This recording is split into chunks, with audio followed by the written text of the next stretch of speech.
Page 468, illustration of financial statements presentation. Giraffe Corporation, a company engaged in productions of livestock, has the following data on December 31, 2021. So required, prepare the statement of comprehensive income and statement of financial position. So statement of comprehensive income. So fair value of milk produced 518,240. Gain from change in fair value 39,930. So our total gain is equal to 558,170. So atong iles inventory use amount of 137,523, staff cost na 127,283, depreciation expense na 15,250, and other operating expense na 197,092. So, total expense is 477,148.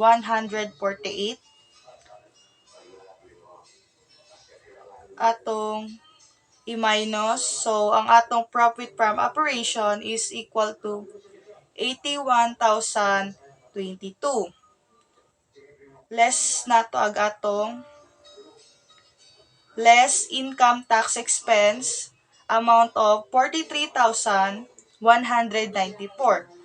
So, ang atong profit of the year is equal to 37,828.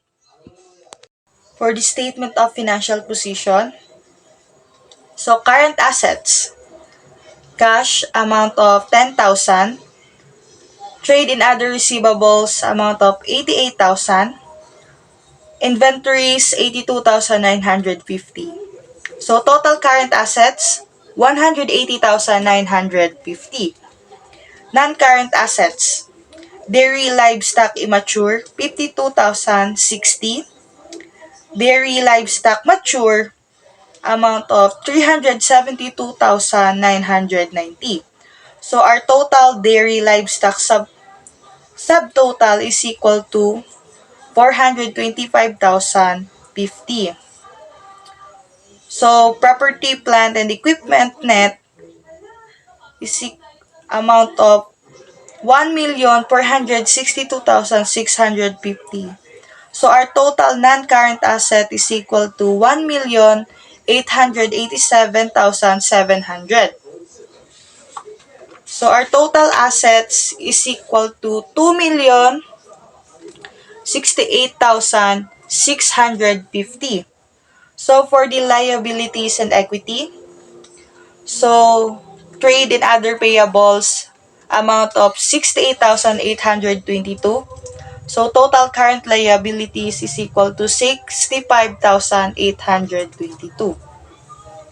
Non-current liabilities, note payable long term 100,000. Total non-current liabilities is 100,000. Total liabilities is 165,822. So for the equity, share capital 1 million, retained earnings 902,828. Total equity is equal to 1,902,828, and total liabilities and equity is 2,068,650.